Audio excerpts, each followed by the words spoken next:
o universo aí da parte imobiliária, né, da cidade, da região aí, né? Então, sobre imóveis, sobre direito imobiliário, hoje a gente vai estar falando aí com o nosso doutor ilustre Thiago Inácio. Então, estamos aí, qualquer dúvida a gente está sempre à disposição. Maravilha. O primeiro tema daqui a pouco, doutor Thiago, é o que é due diligence. É até difícil falar. Due diligence. Due diligence. Due diligence. O que seria isso? A due diligence é traduzida, né? Como eu havia mencionado aqui anteriormente, a due diligence ela foi trazida do direito americano. Sim. E a tradução, né, para o português seria a diligência prévia. Ah, eu estava querendo saber a tradução. Agora sim, traduziu. Exato. Como é que é a tradução de? Diligência prévia. Diligência prévia. Isso. Então você vai falar sobre isso também pra Sim, gente daqui a sim. pouco? Nós vamos transcorrer aqui um pouquinho sobre isso. 8 horas e 42 minutos ou 18 minutos para as 9 horas. É interessante lembrar que hoje é dia do funcionário público e a temperatura de primavera brasileira é muito agradável. O sol não apareceu, mas a temperatura está ótima. Cedinho já estava clarinho. Você acredita, doutor Thiago e Bruno e meninas aqui, que 10 para as 5 já estava clarinho? Clarinho. A gente acorda, será que eu perdi a hora? Será que já é umas 7 horas? Mas estava clarinho, rapaz do céu. Não, inclusive a minha menina, né, que tem 1 aninho, né? O nosso quarto lá, a parte de cortina lá é mais fraquinha, né? Não tem aquele blackout, né? Uhum. Então dá 5 horas da manhã, ela já começa a chorar, querendo mamar, né? É bom que desperta. Já desperta jovens, cedinho, então. Desperta as crianças, desperta os jovens. E é interessante lembrar também que para quem sai para trabalhar, quando tinha horário de verão, graças a Deus, foi uma das boas do Bolsonaro, foi uma das boas dele, não adotar o horário de verão, porque prejudica, maltrata, judia mesmo. Quem tinha que sair cedo de casa. Eu recebi aqui questionamento de pessoas, de mães, e o pai também, o Guilherme. Meu filho, a van passa aqui 5 horas da manhã. Quer dizer, está sendo 4 para horário de verão, né? Tinha que voltar a adiantar. Então ficava aquela coisa, nossa, dá uma dó. Dá uma dó. E o trajeto, o percurso que a gente faz no escuro, Guilherme, é perigoso. E a gente não via vantagem nisso. Há controvérsias. Inclusive, eu fiz várias enquetes aqui, eu posso falar isso com conhecimento de causa, que em todas as enquetes que nós fizemos aqui, você é contra ou a favor do horário de verão? A maioria aprovou contra.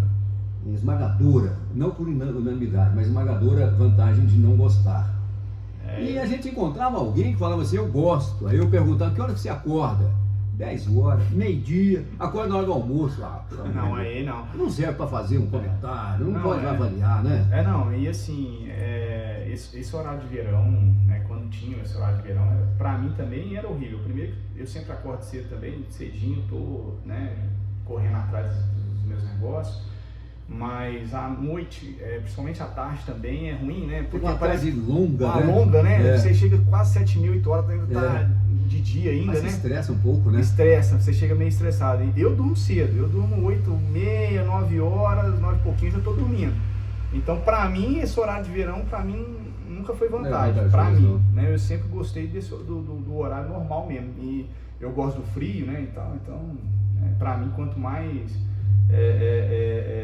né, o horário certinho ali, melhor era pra mim. Como diria um amigo meu, o horário de Deus é melhor. Esse é o horário de Deus. É o horário certinho. Com certeza. Mas vamos lá.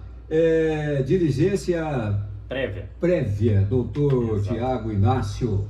O que seria?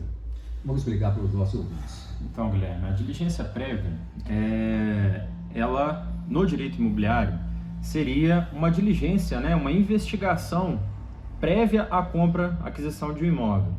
Nós indicamos justamente porque vai ser feita uma investigação tanto no imóvel, na parte documental, registral, assim também como dos proprietários, tá? Vai ser ali investigar se há alguma pendência que, entre no nome dos proprietários, que possa inferir diretamente, né, sobre o imóvel. É uma garantia que o comprador tem. Exato. Por exemplo, vamos dizer aqui que você vai adquirir um imóvel do Bruno.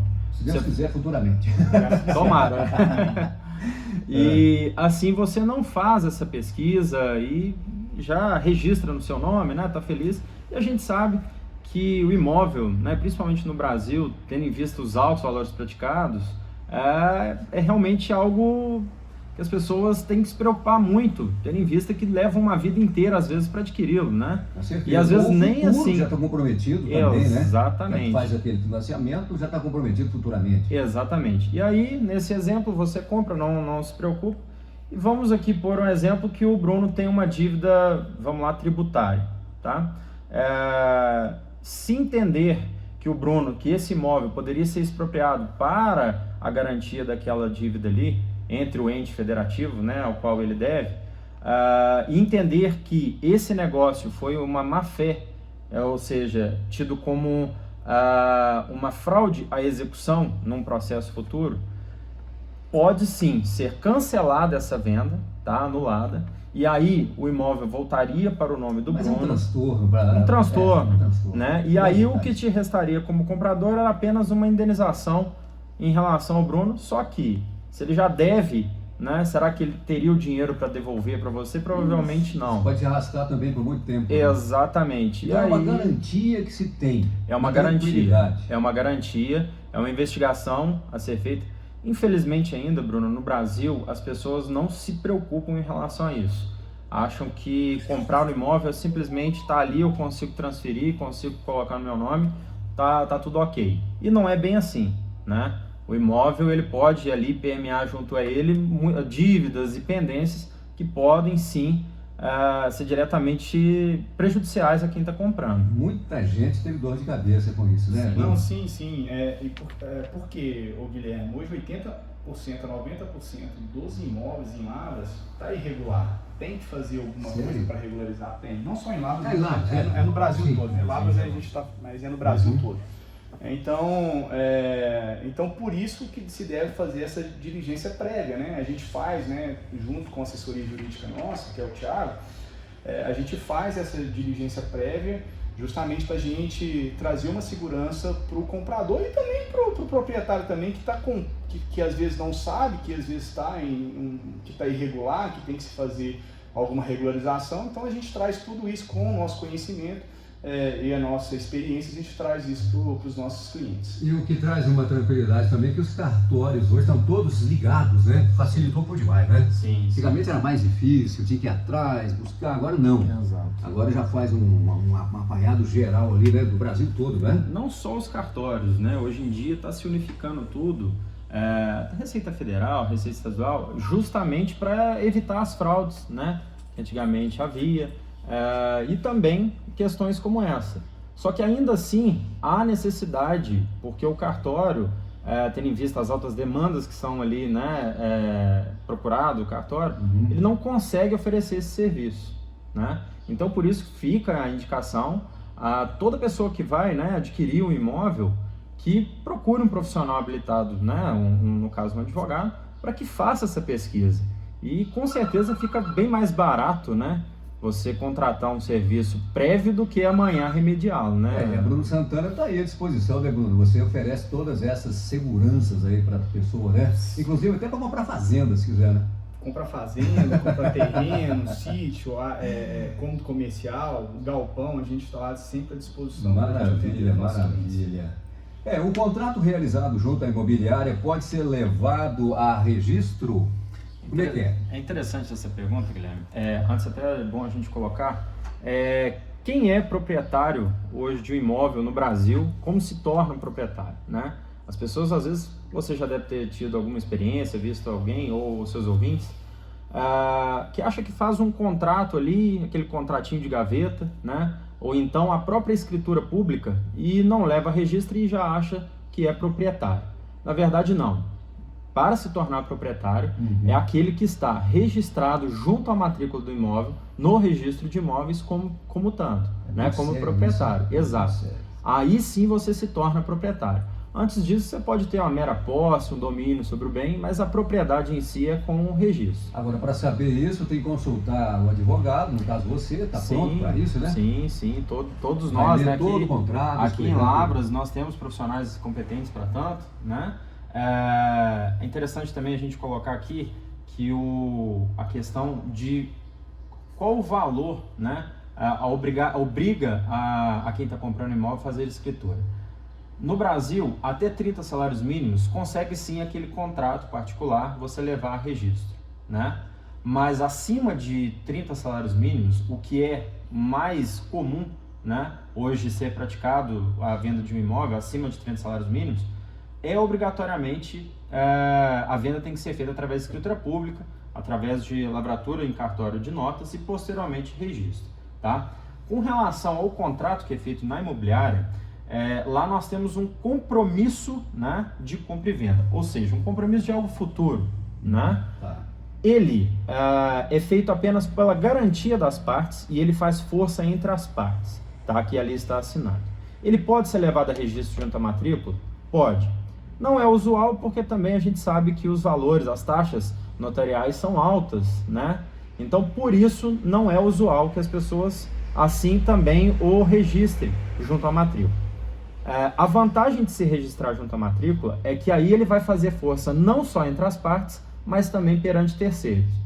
Por exemplo, nesse caso aqui, que você está adquirindo o imóvel do Bruno, se você não tem algo registrado como um compromisso, nada me impede, porque eu, como terceiro, não tenho responsabilidade em si nesse contrato. Então, nada me impede que eu possa comprar do Bruno na sua frente, regularize e aí vai, né? Lógico, cada caso é um caso, mas vai te restar ao Bruno apenas uma indenização, né? E quanto a mim, eu estou com o meu imóvel sem problema algum.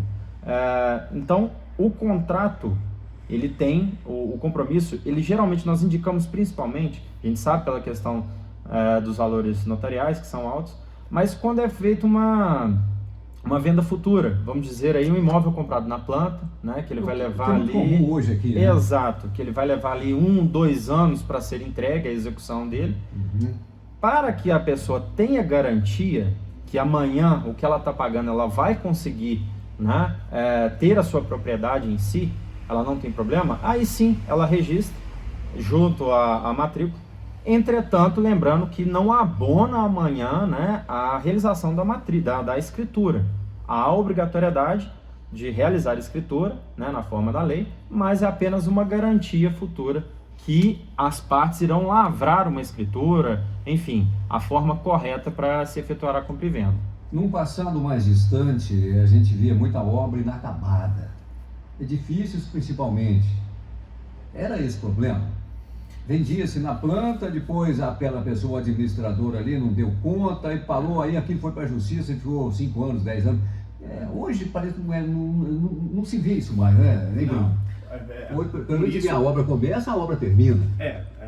Lógico que tem construtoras aí ainda que às vezes são construtores que não dão conta de finalizar a obra, né? Então é importante a gente buscar saber dessas construtoras que estão construindo apartamentos, né?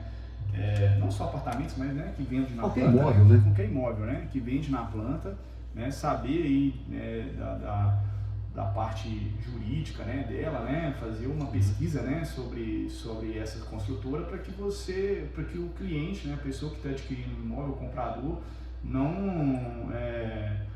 né, tenha uma furada aí no futuro, né? E outra coisa, por isso o contrato de compra e venda.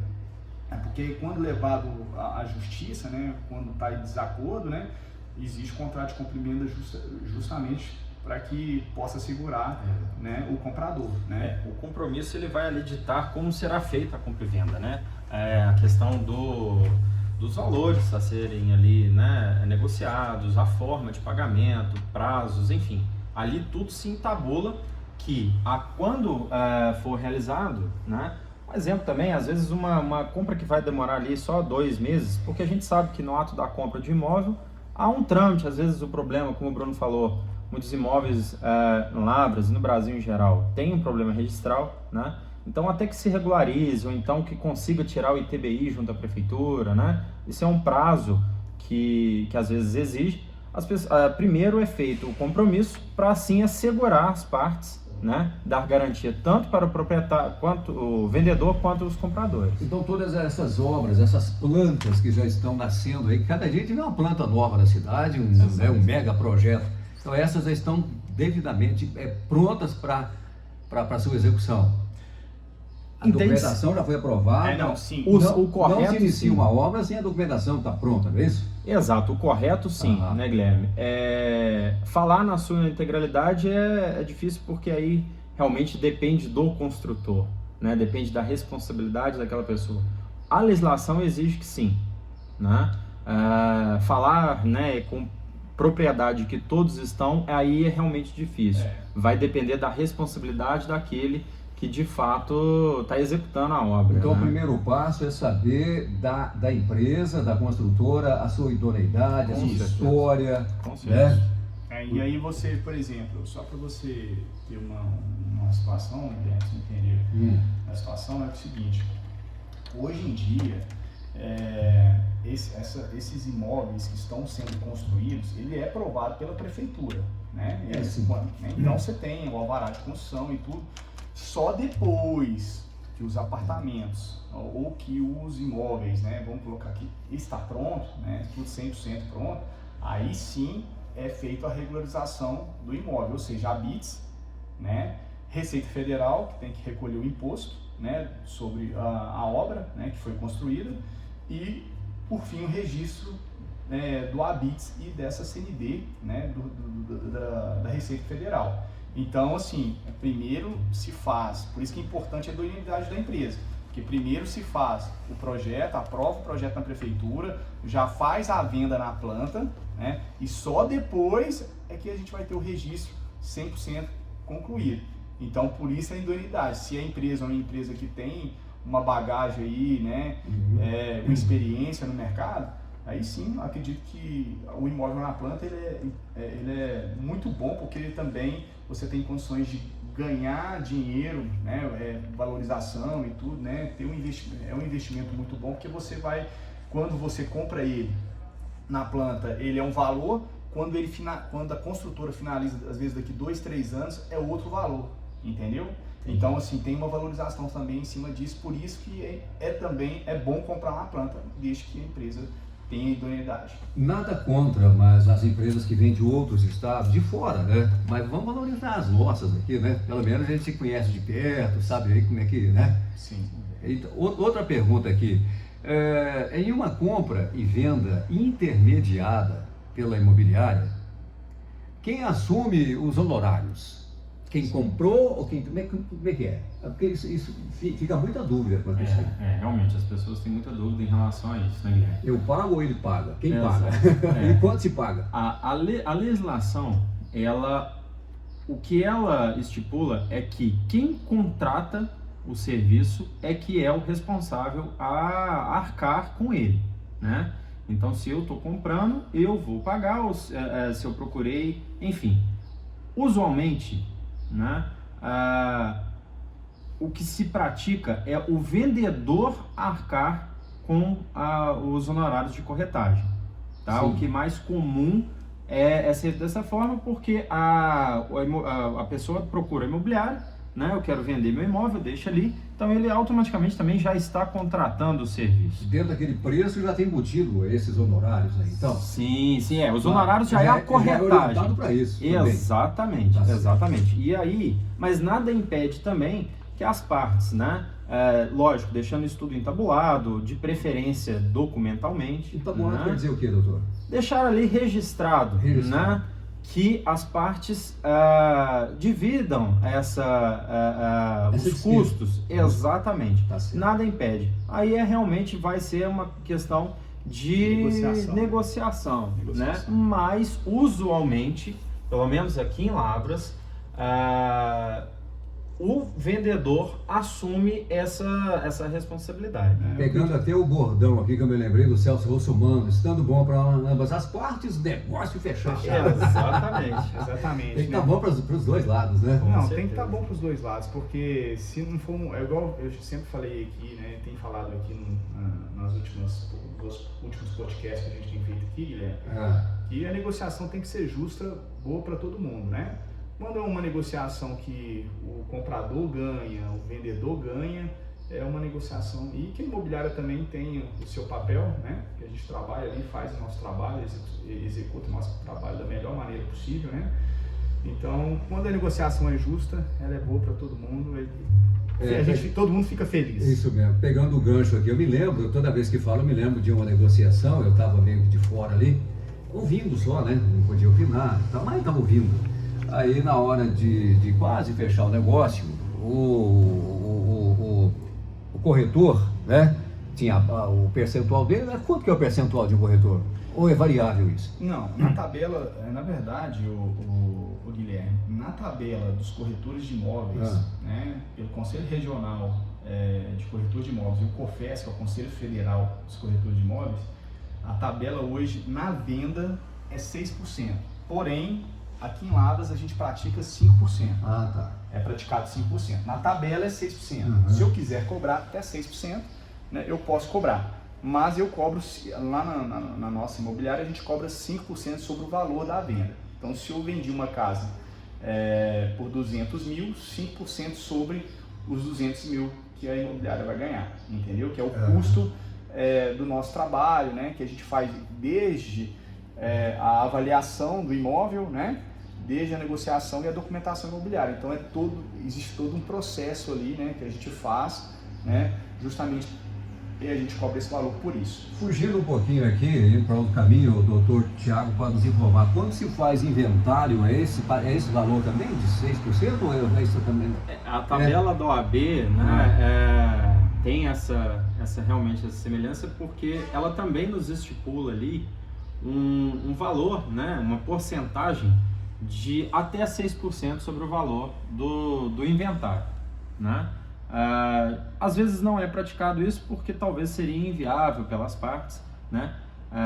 E aí há também a questão de negociação entre o profissional e o cliente. Mas o profissional no inventário, ele sim, pela tabela, né? O que ela nos permite é até 6% em um inventário. Concluindo o que eu tinha dito antes, que perguntei os valores, é que nessa negociação lá, o comprador, que nem era daqui, era de outro estado, né? Ele queria negociar aqui, investir aqui.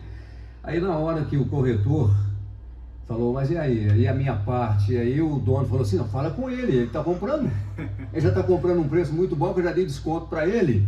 Então ele que vai pagar a sua comissão. Aí o que estava comprando falou, não, mas quem paga é quem está vendendo. Aí ficou aquele bate-boca ali e acabou que não foi vendido, o negócio não foi concluído. E aí a importância de tudo ser, né, registrado através de um documento, por isso o compromisso de compra e venda, ele também, ali nós entabulamos isso, né, o valor, quem vai pagar, a forma, para que justamente as partes, ao fechar um acordo, fechar uma compra e venda, elas estejam devidamente informadas, né, e ali acertadas de como realmente vai funcionar a negociação. Olha, eu já ouvi muita gente falar assim, não, mas vai procurar um advogado, vai ficar caro demais. Pelo contrário, a tranquilidade que vai te trazer, segurança, né? A segurança. Então você, meu amigo ouvinte, que está aí negociando, seja lá o que for, o imóvel, o valor que for, procure o advogado. Bom, a Bruno Santana está aí disponível para te dar todos os trâmites, né? Fazer tudo para você. E não é caro não. Não é caro não. Alguém botou na cabeça, isso vem trazendo, isso aí vem, né? Nossa, mas o advogado vai cobrar caro. Não. E o barato sai caro, né? Porque às vezes a gente não... O barato sai caro. O barato sai caro. Né? Então, assim, às vezes a pessoa não contrata o profissional, né? A pessoa vai fazer por si só. E aí no fim dá tudo errado, né? No final ela é obrigada a contratar o profissional, né? Porque deu errado, a pessoa não conseguiu fazer o que seja um contrato, né? Porque às vezes você não faz um contrato de compra e venda bem feito, o que vai acontecer? Dá brecha, né? No contrato, aí vai contratar um advogado, o que seja que for, e aí vai sair muito mais caro, ao invés de já ter contratado o advogado, né? Ou contratado a Bruno Santana Imóveis, o corretor para fazer a venda, né? Aí ali você tá te assegurando todas as partes, né? A gente assegura todas as partes e ela tá pagando um valor só, que é um trabalho, é um valor justo, porque assim, se você vê o nosso trabalho, que é desde avaliação, captação, que a gente envolve tudo, né? Marketing da empresa, visitação, negociação, né? Contrato de compra e venda, documentação imobiliária, então é um valor justo e é barato. É um barato pacote que sai barato. Com É certeza. um pacote que sai barato. Com certeza. viu? Bem, para finalizar, nosso tempo já está esgotando, o Dr. Tiago gostaria de acrescentar mais alguma coisa?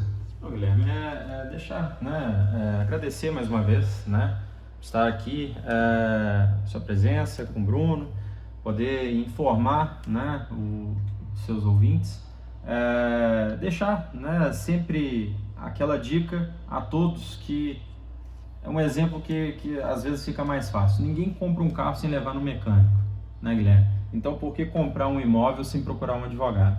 Então, nós em Lavras aqui temos diversos profissionais capacitados para tanto, como o Bruno falou, o barato realmente sai caro e depois, às vezes, quando tem que remediar, aí sim talvez é que vai ficar caro, porque o trabalho vai ser muito maior.